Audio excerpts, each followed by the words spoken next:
Damn! Hello and welcome back to the channel. This video is going to cover two different credit earning setups for the Mazda 787B, meaning you'll likely have multiple methods to change up the grind at both the 700 and 800 performance points levels. At the end of the video, I'll put up the spec sheet so you can easily refer back to them when tuning your own car. I picked up this car earlier this week and have since moved over to use this vehicle as my primary credit earning. It's a fun drive, easier overall and more forgiving in the race, but it uses a unique strategy for both races, which allows you to stay out for the entirety of the race. The only exception is weather changes. In any race I've done, even if you pit, for example in Le Mans, you'll still have more than enough time to get the win. So a quick history of the car. The Mazda 787 was first developed in 1990, making its debut in the 24 Hours of Le Mans. It's powered by the R26B, a 4-rotor Wankel engine that produces 690 horsepower. To account for the increased power, the frame was also upgraded from aluminum honeycomb composite to carbon fiber, making it both lighter and stronger. The car's first stint at Le Mans was cut short due to mechanical issues. After the race, the car was improved further and completed once more in Le Mans the following year. In 1991, two of the 787Bs were entered into the race, with one of them getting the checkered flag after completing 263 laps. Needless to say, the car is stunning and its history is legendary. This car is available now from the legendary dealership for $1.9 million, and it's worth every single penny. Not only do you get a great handling legitimate grade 1 racing car, the rotary engine sounds incredible.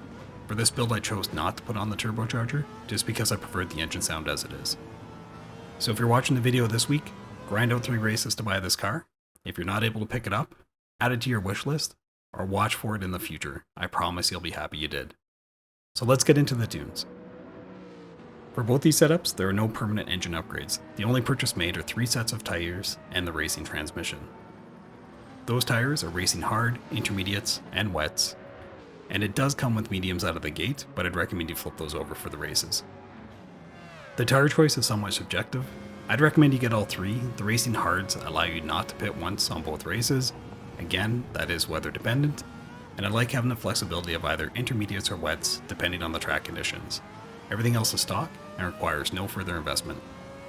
So to make this car qualify for the Le Mans 700 race, we just raised the body height, increased anti-roll bar stiffness, lowered the damping, increased natural frequency. I adjusted the LSD settings slightly just to account for my bad driving, added some weight, reduced downforce, cranked down both the power and the ECU.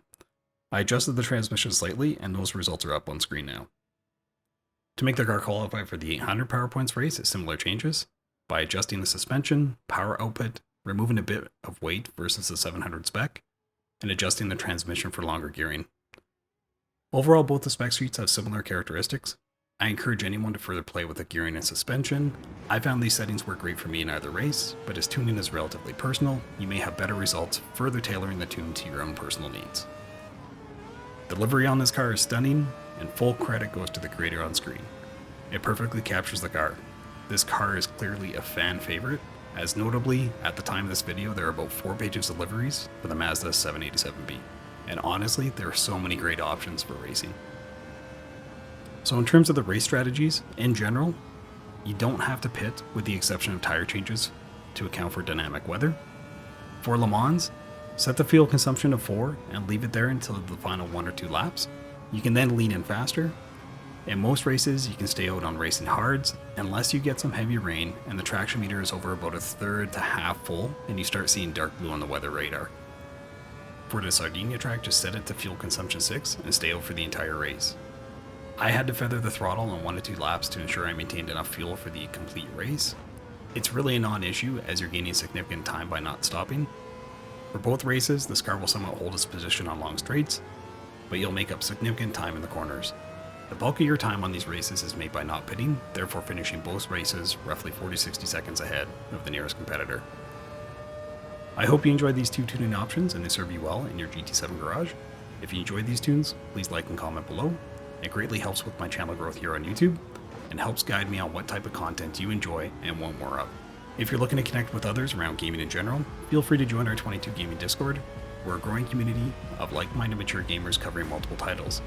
If you're looking to game with someone at any time, 22 Gaming has players from multiple time zones all over the world, and we've got you covered.